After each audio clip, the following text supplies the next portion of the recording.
blue, our bosses ask us to negotiate, and rightly so, with the vendors and all the stuff, and they're asked to go back to the drawing board to come back with a lower price, because our customers are also being asking us to do the same thing. So we are living in a time where people do not know what's going to happen. I remember on 10th of March, I had flown down from Bangalore with about one or two people in wearing masks. Just one or two, and I was laughing at them. What is this? Only 50, 60 cases. They are acting so weird and all. In just 14 days from there, the country went into the lockdown, and it has still not come out of it completely. And we know what has happened with the number of cases and stuff like that. We all track it regularly and stuff like that. So it has completely changed the way we are living today.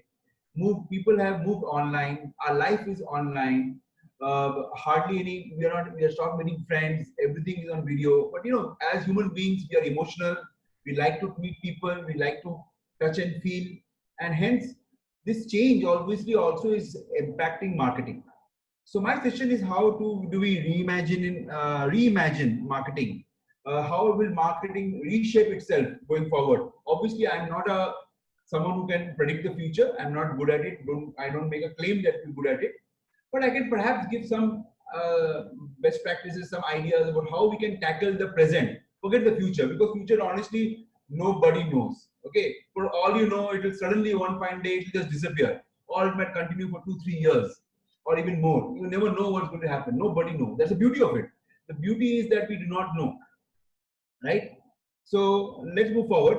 So in middle of difficulty lies opportunity. Never a truer word said. The maximum economic growth which happened in Western Europe happened 2 years after World War II, and we all know that World War II destroyed Europe, right? Completely flattened it.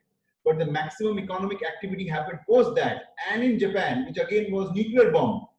These two regions and US became the economic powerhouses of the world, right?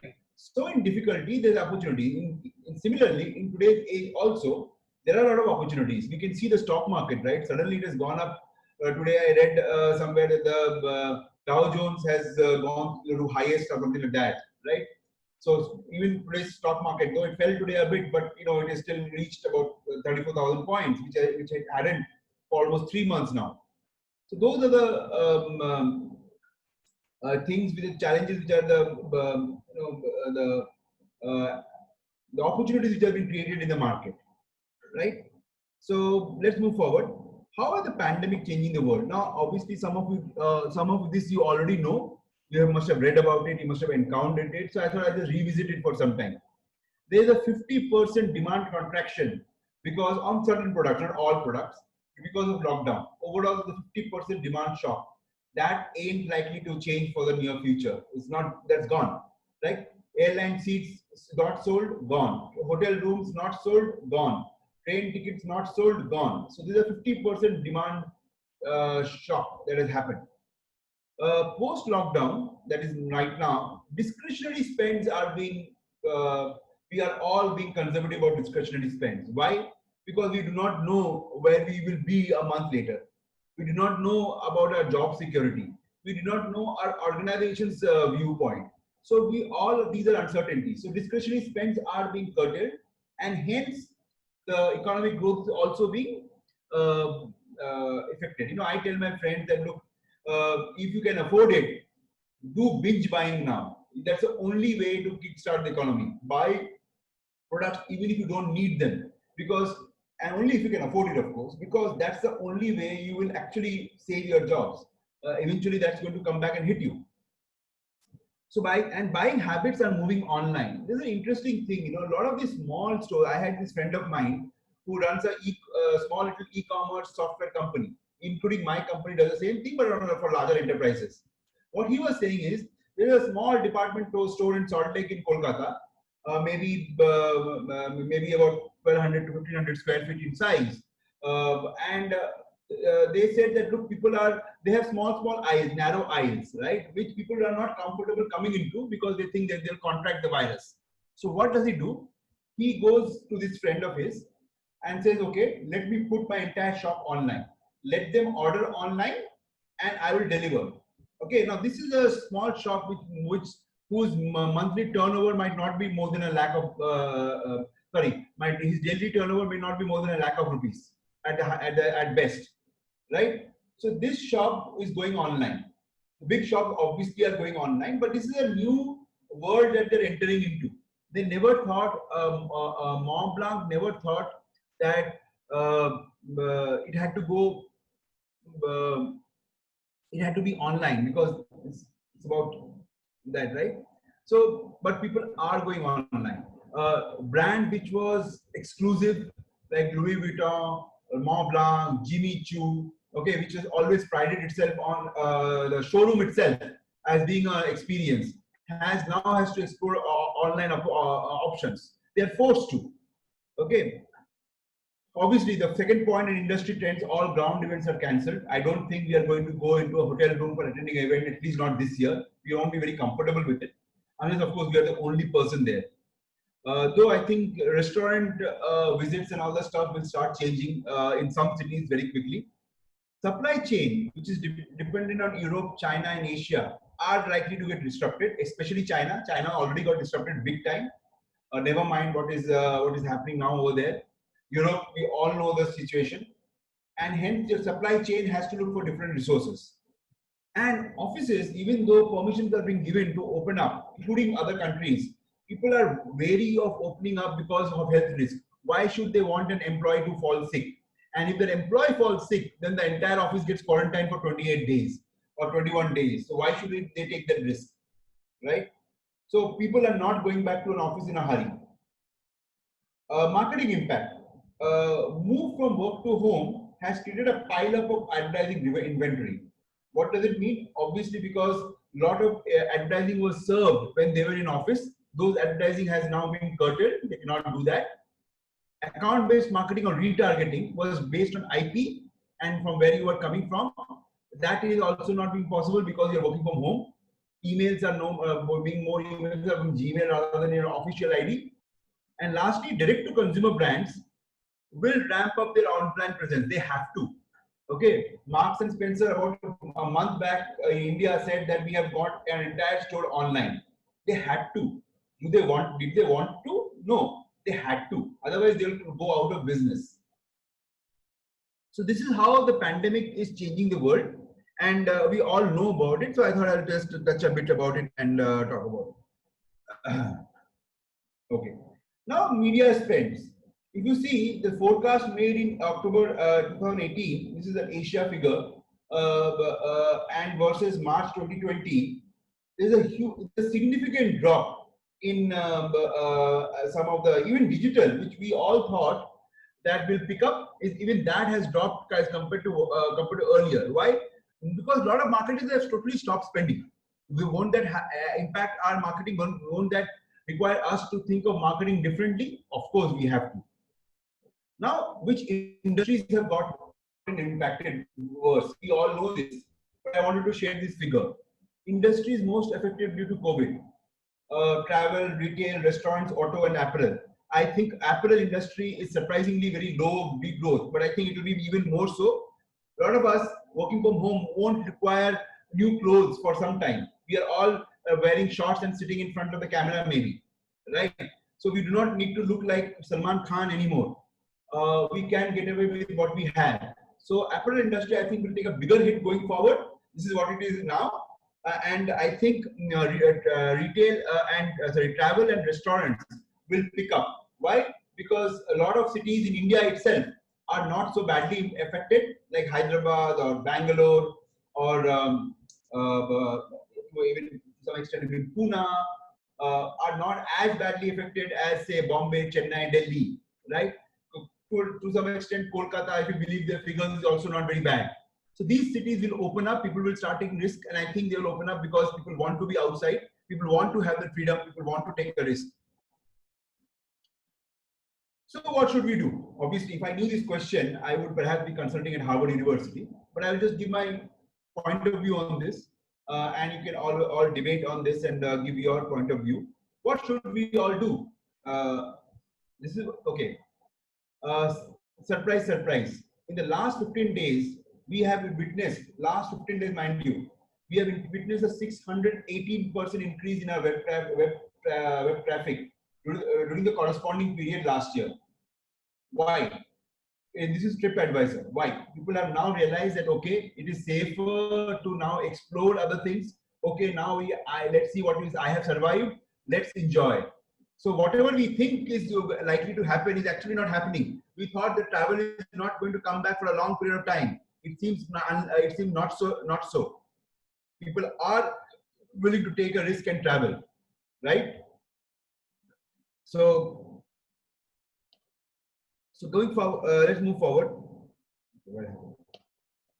Okay. Okay.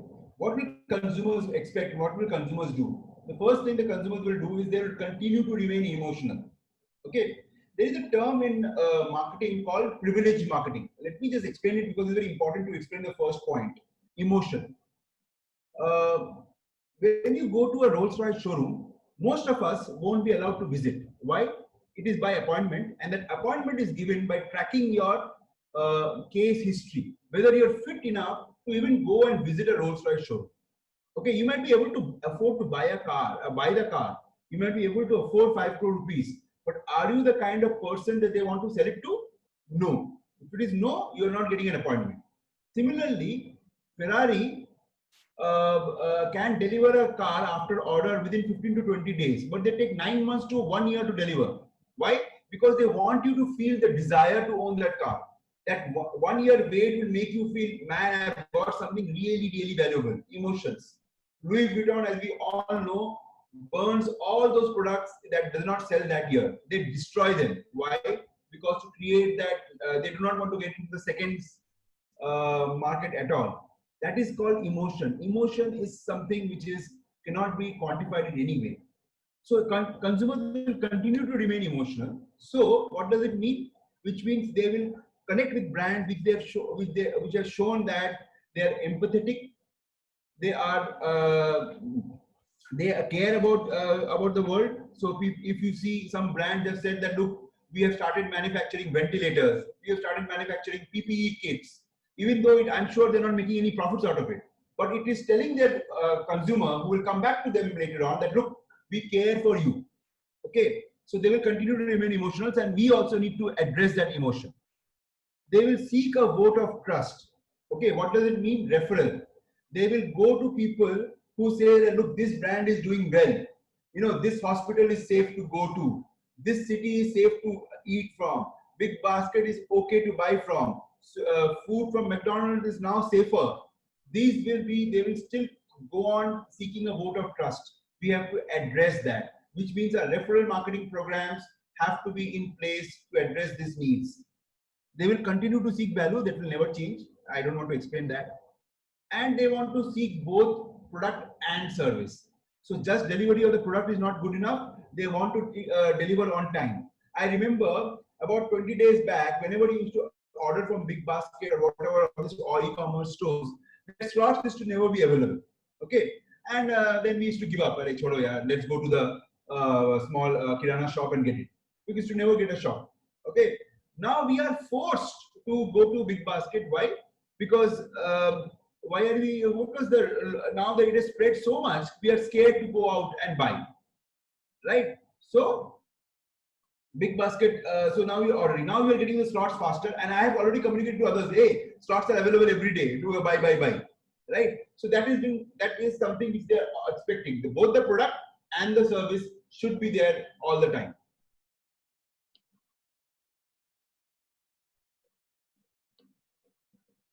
Okay.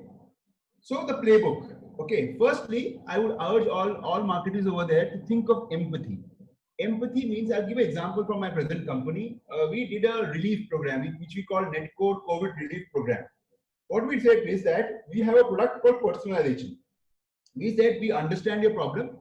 We say that, look, your sales have gone down. So we are giving our platform free of cost for 6 months. Use it the way you want it. And after 6 months, if you don't want to renew the contract, fine with us. We will not ask any money. It's yours. We are hoping that after 6 months, they will like the product so much that they will renew it in a paid agreement. But what it communicates to them is that we are thinking on their behalf. we are willing to take the call and all the stuff. Uh, Budweiser and Burger King did something similar, where for every customer which came to a Burger King store, they gave a very big hat, which Mexican hat, which basically kept that 3 feet distance going. Now, most of them are not using it, but immediately they're communicating the fact that you need to keep a 3 feet distance, 1 meter distance from everybody, social distancing as they called it, right? So empathy is very critical. Okay. Now comes the relevant, authentic stories. We are marketeers. We all tell stories. The more authentic it becomes, the more connect you get with your customers. What does it mean?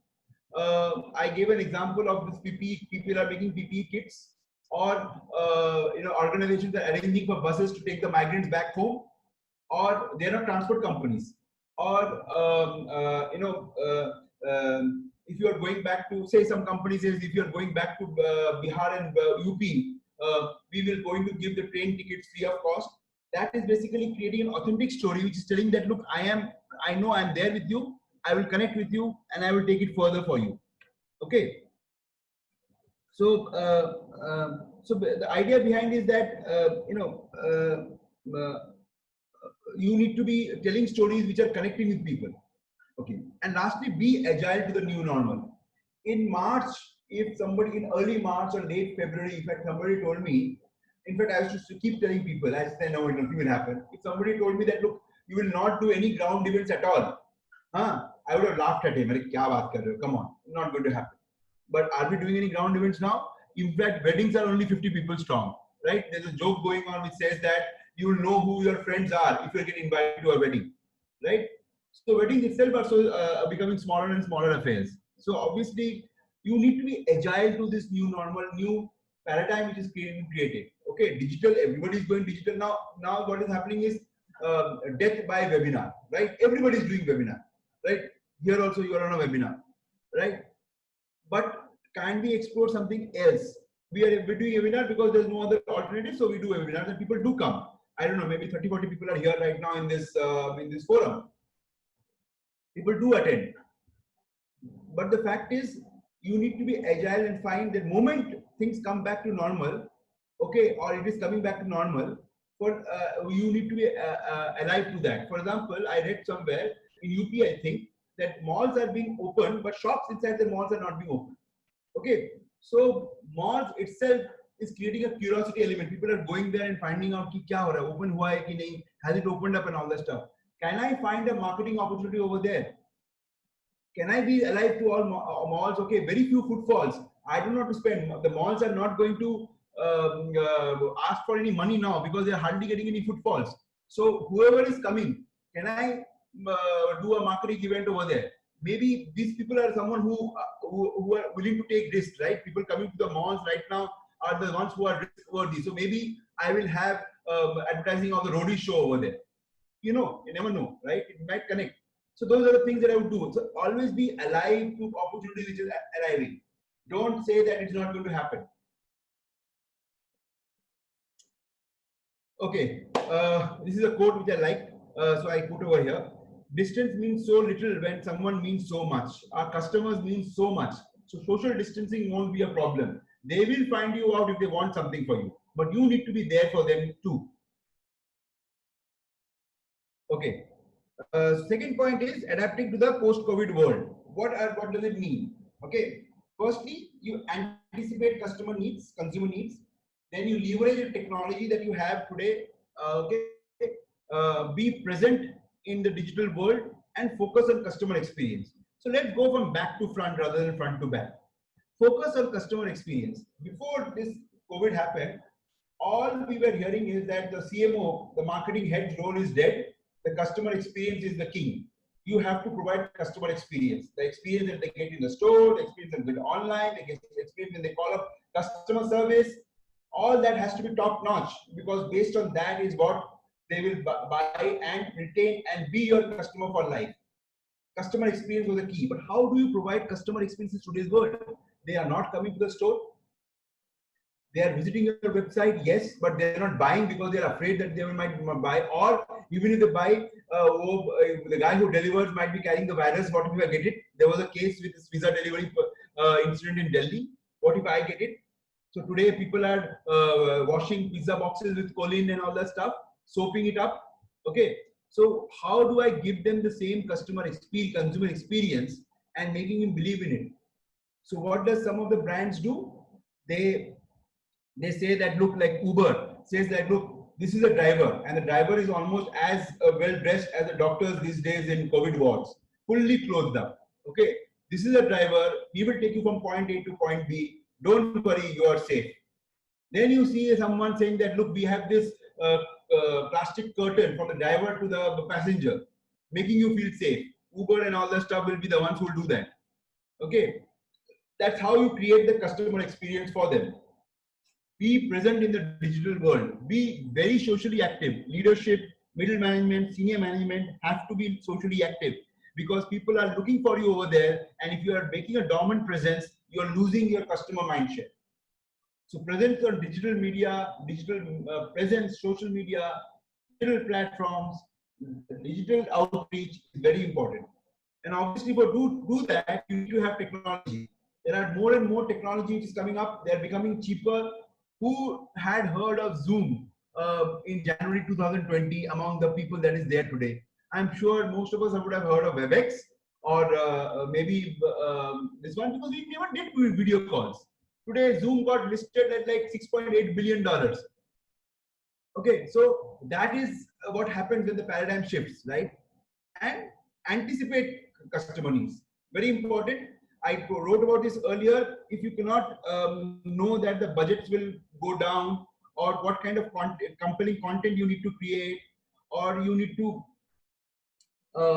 understand the shift in customer behavior, or the disruption that will happen in the supply chain. If you're not ready for it, you are not going to be be able to. I'll give you a small case study. If you all have watched this movie Social Network, right? Social Network, we see it started off with this portal called Harvard Connection. Harvard Connection was made for Harvard University students, right? Now, Mark Zuckerberg took that idea. They say that they copied it and all that stuff. He took that idea and said, no, let's explore it before, and let's create a network. Let's not use that email ID and all that stuff. Let's create a huge network out of it. Okay. From just about 6,000 people that a Harvard connection had, which later became Connect You, he got 1 million people in just 2 months' time, because his idea was anticipating consumer needs better. Okay, so that is one thing that we need to always do. Okay, next slide. So what do we do for the long term? They say that in the long term we are all dead, right? So let me give my point of view on the long term. And engage in scenario planning. Don't engage in just the organization's planning or the macro view. How is your department impacted? For example, in marketing, there may be some department which does events. That department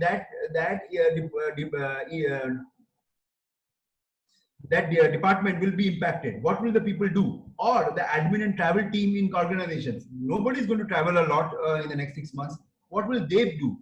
How will they be engaged? Right? What will you do to help them? Right? So engage in scenario planning, but just don't do a macro level, do micro, nano planning, because that is very important. Okay. This is okay. Then listen to the change in consumer sentiment. Okay, your consumer sentiment, your consumers are no longer going to come to Consumer Electronics Show, which is the largest exhibition in the world, right? They're not going to come anymore in the near future, at least not this year. They're even thinking that Olympics might get cancelled. It already got pushed by a year. I think the last time it got pushed or cancelled was during the World War II, and they say that this pandemic is equal to that one, right? So they are not going to come to the Consumer Electronics Show, right? So what do? Can we create the same experience online? there used to be a portal long time back called Second Life, where you could adopt an avatar and live that role. You could become a CEO of Apple and live that role, right? So, can you create an online consumer electronics show where people can see, go to booths, interact with people, and all that stuff? It is being explored and it is being possible. There are companies like Hopin and Airmeet which are doing virtual exhibitions also on online, right? Anticipate the operational experience. Okay, impact. What is the impact? Okay, for example, if Amazon or Uber and all that stuff knows that they perhaps cannot deliver within containment zone, okay, and the containment zone say changes so fast. I place the order today, my zone might not be in containment, but by the time the delivery happens, it might get into the containment zone. What do they do? So operational impacting is happening. So anticipate that, be ready for it, be prepared for it, and obviously adapt your marketing plan. If you feel that that whatever you're doing now is going to be good enough even in July, please think again. And obviously, whatever you're doing in March, obviously no longer applicable. So if you think whatever you're going to do in today is going to be continued in July, I don't think so. Okay, absolutely not. Right. So okay, so those are the things that you will have to be prepared for. So okay, this is the last part of my journey. The character of a person and also an organization is not determined by the stand during comfort and convenience. Everybody, it is determined by a stand during crisis and chaos. You know, this is I'll tell you a Hindi dialogue from a movie called Prem Pratigya. I'm a very major movie buff, so not many people would have watched this movie. It's a Mithun Chakravarti Madhuri Dixit movie, old one, 1988 release. In that, Nilu Phule makes a dialogue. आदमी बुरा या अच्छा नहीं होता, वक्त बुरा या अच्छा होता है, and वक्त बताता है कि आदमी बुरा है कि अच्छा. It's basically almost a translation of what this person Martin Luther King says, and very pertinent in today's world because of all the protests which is happening and all the stuff. This is the same guy who had this "I have a dream" thing, right? So I feel that one, in nutshell, what I'm trying to say is that uh, planning for the worst is no longer good enough, because what is worst we don't know. We think that this is the worst. We are thinking now this is normal. Whatever we are going through right now at this point of time at 4:40 on 9th June, we believe that this is normal. But it's not going to be normal tomorrow. It's going to change. It may be change for the worse, right? So what do we do with that, right? Second is remember that whatever you did today is not applicable tomorrow. Certainly, earlier you could continue doing that. Your met prices that you're chasing, the numbers that you're chasing. For example, you'll do a target planning that look, I will do so many leads in a year. How can you plan when you don't even know whether this organization will be in business 2 months down the line? This long-term planning should be done away with completely. Now the long term is basically 15 days away. Okay, micro planning with the hoping for the best, it should be the way ahead. So this essence is my presentation. So I'm now open for questions. Please tell me how can I help you.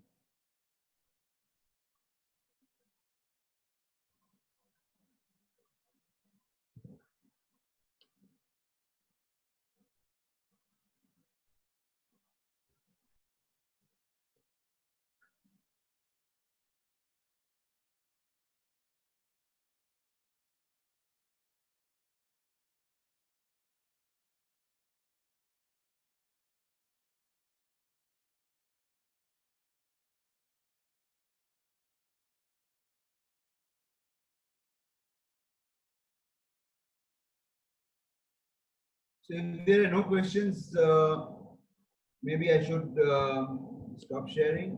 So any questions?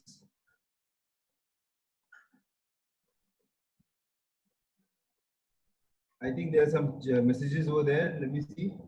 What could be? Can we have a previous slide once, please? Which is the previous slide, Suresh? Please let me know. I will show it. What could be the new strategies for industries to explore? Interesting. So what is the new strategies for industries to explore? First is do okay, micro segment your customers better. Understand your customers more than you would understand earlier. The same customer who was buying for you earlier for a reason, that reason is no longer applicable, but he can remain your customer for a different reason. Try to identify that reason. Okay. Second thing we need to do is that digital is going to be alive and thriving. Okay. Netflix is digital. Tata Sky is also digital because it is going through a digital IP. Digital is going to be a far more transformative, yeah, transformative kind of approach. Okay, it will take over a life like nobody's business. Companies are exploring that you can work from home till death. Okay, so you will get more and more facilities. The bandwidth will increase. You never know. For all you know, you can help people digitally now. Okay, some of the strategies that I could think of. Okay, people who are essentially in the traditional marketing role, kindly suggest some way, strategy, or way ahead for them. Okay, traditional marketing is very is a very dangerous statement because what was tradition is no longer the tradition. So okay, even digital marketers are no longer is also become old and out of mode, right? So a marketing guy today are into two roles right now. One is the product marketing role or the service marketing role or the concept marketing role, and the second is the what do you call the demand generation or the marketing funnel role, right? So you have to focus on one of these areas. Now those areas could morph into or break up into multiple roles. Product marketing could become content marketing, could become design, could become design thinking. Demand generation could become okay, ABM, inbound, videos, marketing, and all the stuff. It could break up into different roles, but probably broadly, you need to focus on these two functions to make yourself, to skill yourself up. Okay. Okay. Now the question is specific to traditional marketing, which all mediums will be active for further use. Okay. Okay. I believe that the phone will become more powerful. Okay. The phone will become more user friendly. You will get a lot more communication, a lot more features happening on the phone than it was earlier. Already a lot of things happening. You'll get a lot more of it. The laptop will going to make a comeback, or the desktop or the laptop is going to make a comeback. It's already come back because you cannot have a long conversation on a phone. You know, it becomes a little tedious. Okay, so that is going to change over time. And Okay, so that is one. Artificial intelligence will take up a lot of marketing efforts. So you will see the responses will become more intuitive, more standardized, and stuff like that. Machines will learn faster, and so on and so forth. Okay, I will. I will question the segments which are affected. So let me just do that.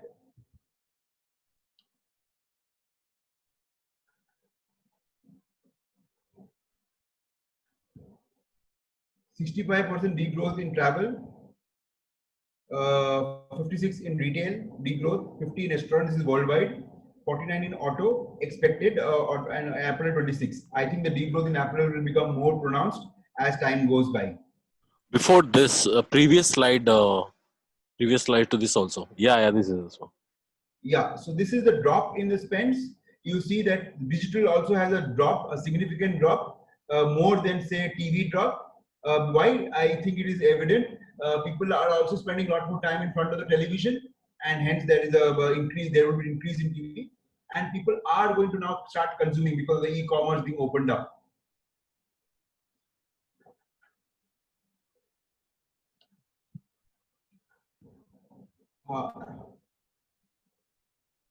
Okay, I have one more question. How artificial intelligence is really important in marketing domain? Okay. How do I say this? Okay. See, artificial intelligence is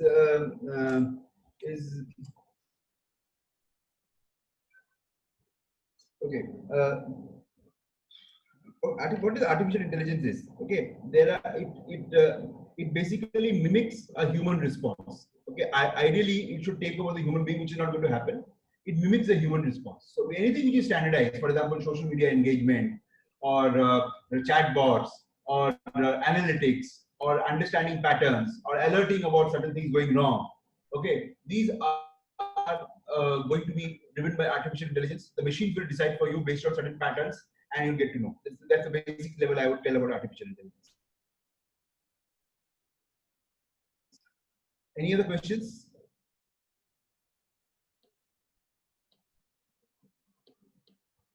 I think I've ended all the questions. Any other questions? Great. So I will close it now. If there's any other questions, please let me know. I'll wait for a minute more. In the meantime, can we all just switch on our video so that we can click a picture?